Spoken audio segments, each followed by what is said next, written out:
Welcome to me ఇంటి నేస్తం Lavanya. Upcoming రివ్యూలోకి వెళ్ళిపోదాం.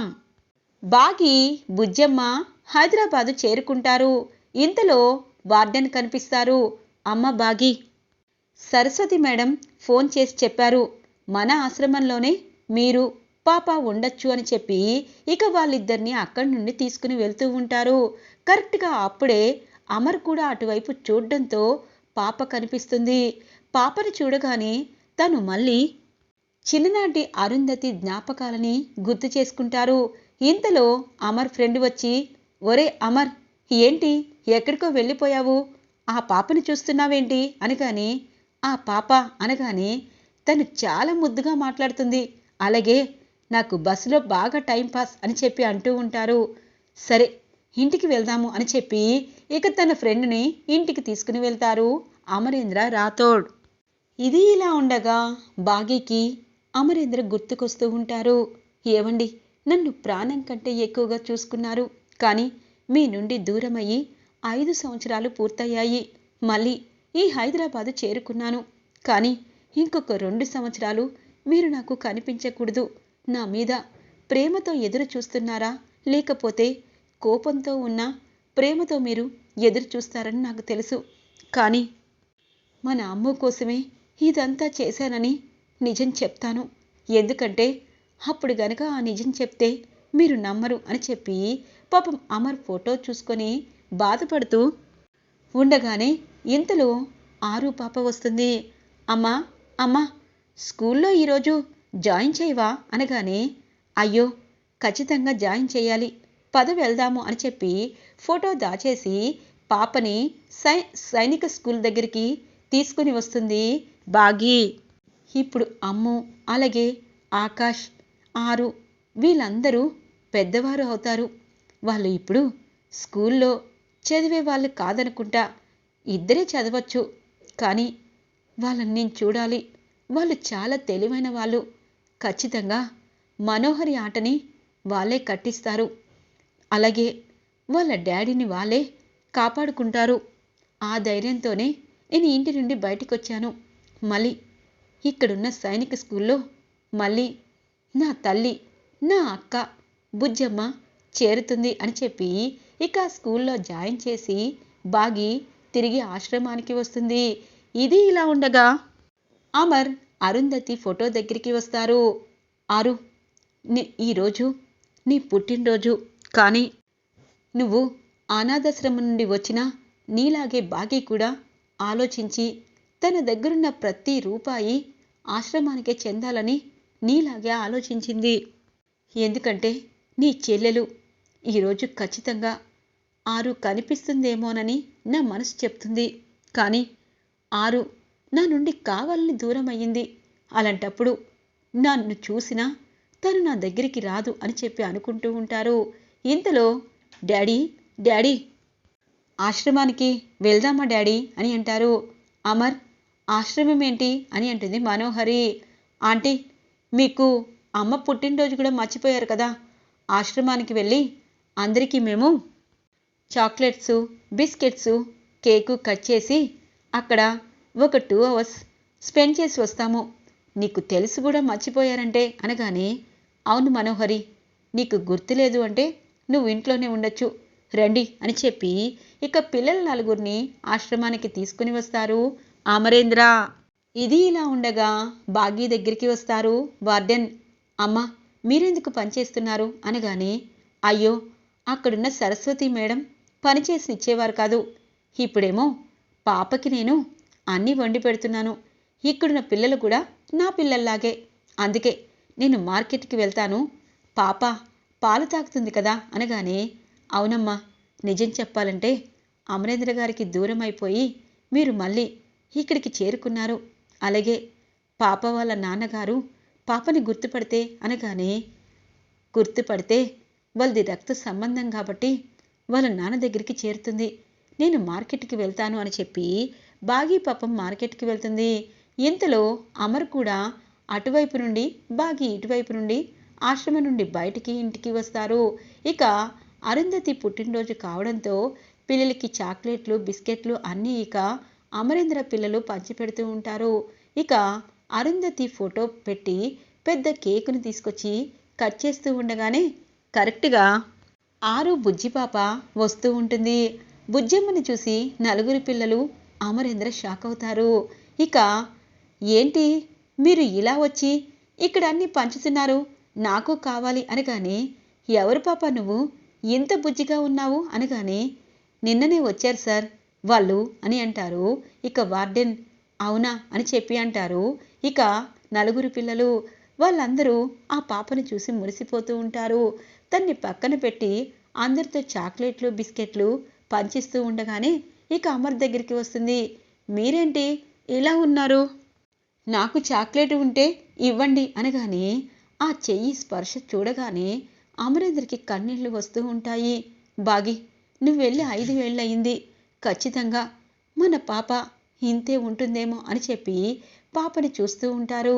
వార్డెన్తో పిల్లలంటారు, ఆ పాపని ఒకసారి మా ఇంటికి తీసుకువెళ్తాము, అంతకుముందు ఒక పాపని తీసుకువెళ్ళాం కదా, తను నిన్నే వచ్చింది కాబట్టి తను డల్గా ఉంటుంది, మేము తనతో ఆడుకొని మళ్ళీ డాడీ జాగ్రత్తగా తీసుకొస్తాడు అని చెప్పి అంటుంది.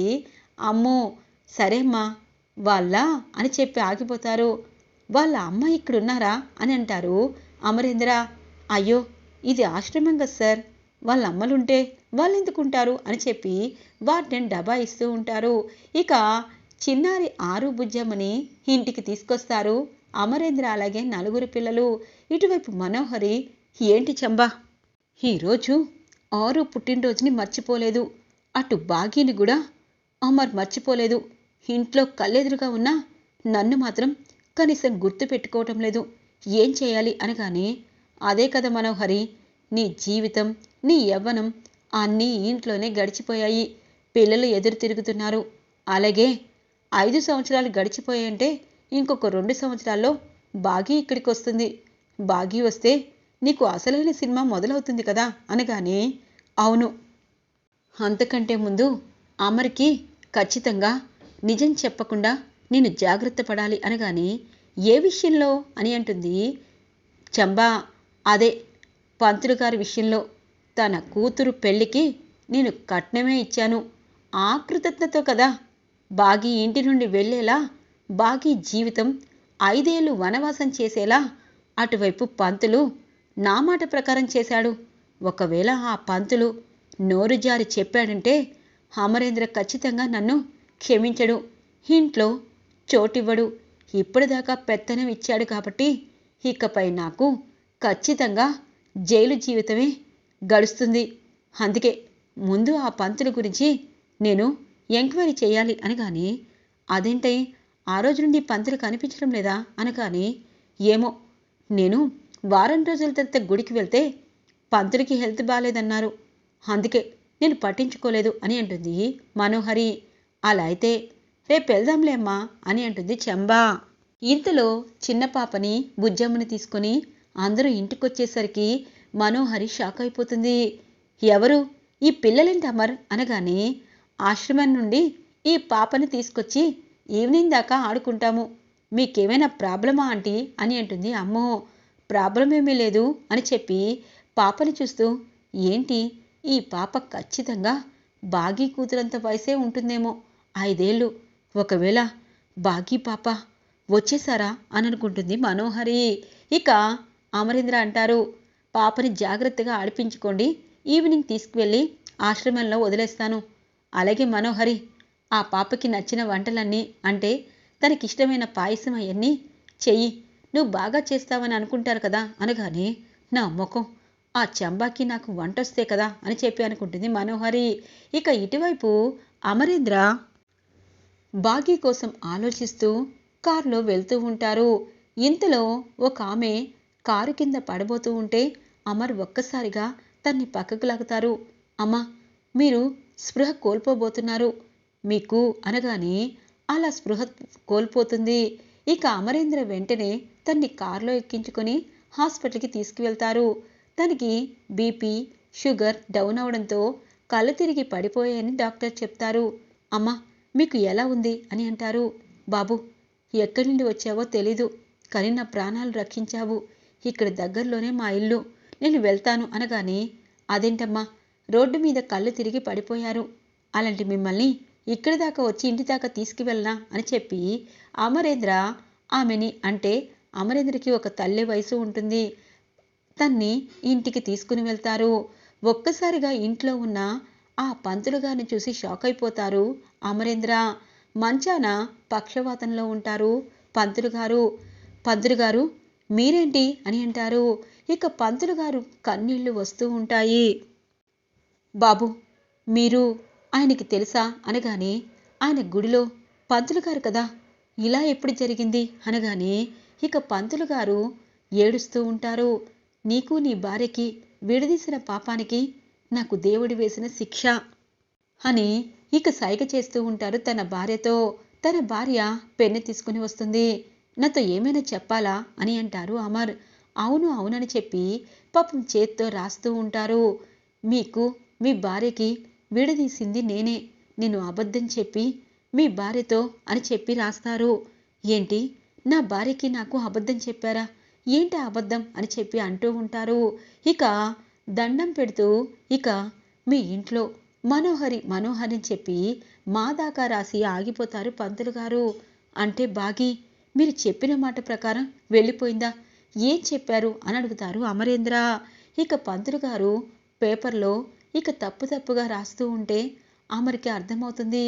అంటే బాగికి పంతులు గారు ఏదో చెప్పారు, దాని ప్రకారమే ఇల్లు విడిచి వెళ్ళిపోయిందా, అంటే బాగి ఎందుకు వెళ్ళింది, దేనికోసం వెళ్ళింది అని చెప్పి పాపం ఆ పంతులు గారికి ట్రీట్మెంట్ ఇప్పించాలని డాక్టర్కి ఫోన్ చేస్తారు.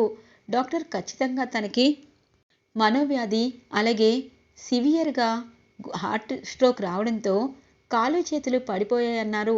అందుకే తనకి ట్రీట్మెంట్ ఇస్తే ఖచ్చితంగా నోటి నుండి మాట సరిగా వస్తుందని డాక్టర్ చెప్పడంతో ఇక డాక్టర్కి పంతులు గారి ఇక అప్పగించి అమరేంద్ర తనకి నోరు సరిగా వచ్చేదాకా తనకి ట్రీట్మెంట్ చక్కగా చేసి తన్ని పూర్వస్థితికి తీసుకురావాలని చెప్పి ఇక డాక్టర్కి అన్ని జాగ్రత్తలు చెప్పి ఇంటికి బయలుదేరుతారు అమరేంద్ర.